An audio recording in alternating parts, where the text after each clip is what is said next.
Praise lord, హల్లెలూయా. దేవుని నామానికి స్తోత్రాలు. మీ అందరికీ నా వందనాలు తెలియజేస్తున్నాను. ఈ దినం కొరకు దేవుడు సిద్ధపరిచినటువంటి మాటలు.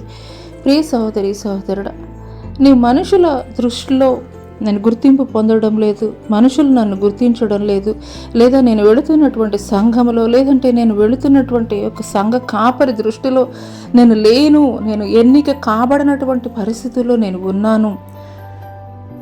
నేను ఎంత నమ్మకంగా దేవుని సన్నిధిలో పరిచర్య చేస్తున్నప్పటికీ, లేదా ఎంత నమ్మకంగా నాకు ప్రియమైనటువంటి వారితో ఉంటున్నప్పటికీ, వారి దృష్టిలో నేను ఎన్నిక లేను అని నువ్వు కృంగిపోతున్నట్లయితే ఈ యొక్క ఉదయకాల సమయంలో దేవుడు మాట్లాడుతున్నారు. యేసుక్రీస్తు 12 మంది శిష్యుల్లో తప్పిపోయినటువంటి ఇస్కరియోతు యూదా స్థానంలో మత్తీయ పేరిట వచ్చినటువంటి చీటి ఆధారంగా మత్తీయాని 12వ స్థానంలో భర్తీ చేసినటువంటి వారుగా ఉన్నారు ఆయన శిష్యులు. అయితే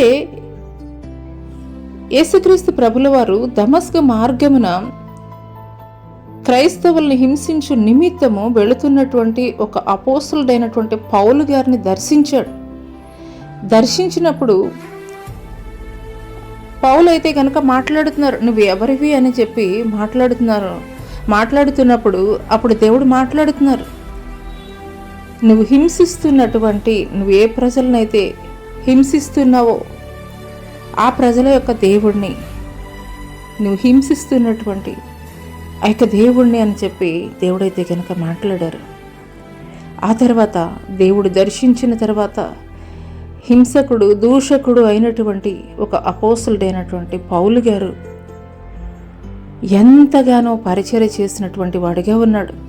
పరిశుద్ధ గ్రంథంలో, నూతన నిబంధనలో అత్యధికమైనటువంటి గ్రంథాలు ఎవరైనా మరి వ్రాసారు అంటే, ఎవరి ద్వారా అయినా రాయబడి ఉన్నాయి అని అంటే కనుక అది అపోస్తలుడైనటువంటి పౌలు గారి ద్వారా మాత్రమే రాయబడి ఉన్నాయి. ఆయన మరి అపోస్తలుడైనటువంటి పౌలు గారితోటి దేవుడు మాట్లాడారు, అన్యజనులకి పరిచర్య నిమిత్తం నా సాధనముగా నేను నిన్ను ఏర్పరచుకొని ఉన్నాను అని దేవుడు ఏర్పరచుకొనినటువంటి శిష్యుడిగా అపోస్తలుడైనటువంటి పౌలు గారు ఉన్నారు. హల్లెలూయా. అందుకొరకే అపోస్తలుడైనటువంటి పౌలు గారు, దేవుని ద్వారా ఏర్పాటు చేయబడినటువంటి ఒక అపోస్తలుడైనటువంటి పౌలు గారు యేసుక్రీస్తు వారి యొక్క శిష్యుల అందరికంటే కూడా అత్యధికమైనటువంటి పరిచర్య చేసినటువంటి వాడిగా ఉన్నాడు. ఎన్నో సంఘాలను స్థాపించాడు, ఎంతో గొప్ప పరిచర్య చేశాడు.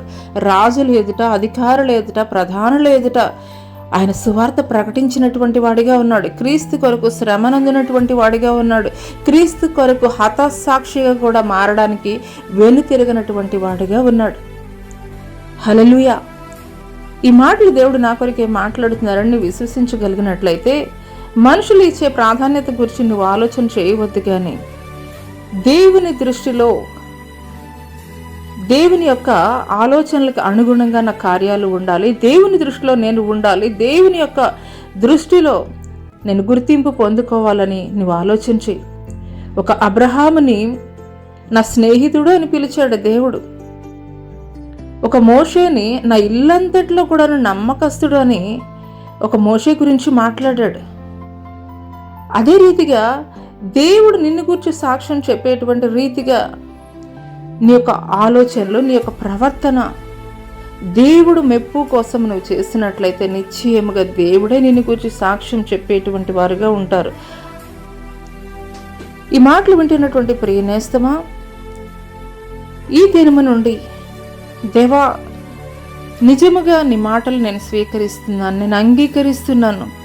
ఇంతవరకు కూడాను మనుషులు ప్రాధాన్యత ఇవ్వాలి, మనుషుల యొక్క మెప్పు కొరకు నేను ఎదురు చూశాను, కానీ ఈ మాటల ద్వారా ప్రభావితమైనటువంటి నేను నీ కొరకు ఒక పౌలు గారు ఏ రీతిగా నిలబడ్డారో, పౌలు గారిని ఎంచుకున్నటువంటి నీవు ఏ రీతిగా పౌలుని నిలబెట్టావో అదే రీతిగా నన్ను కూడా ఉన్నతముగా నిలబెడతావని, నీ పరిచర్యలో వాడుకుంటావని నేను నమ్ముచున్నానయ్యా అని నీవు ప్రార్థన చేయగలిగినట్లయితే నిశ్చయముగా అట్టి ఆశీర్వాదం దేవుడు నీకు కూడా ఇవ్వబోతున్నాడు. అట్టి కృప దేవుడు నీకు దయచేయనుగాక. ఆమెన్.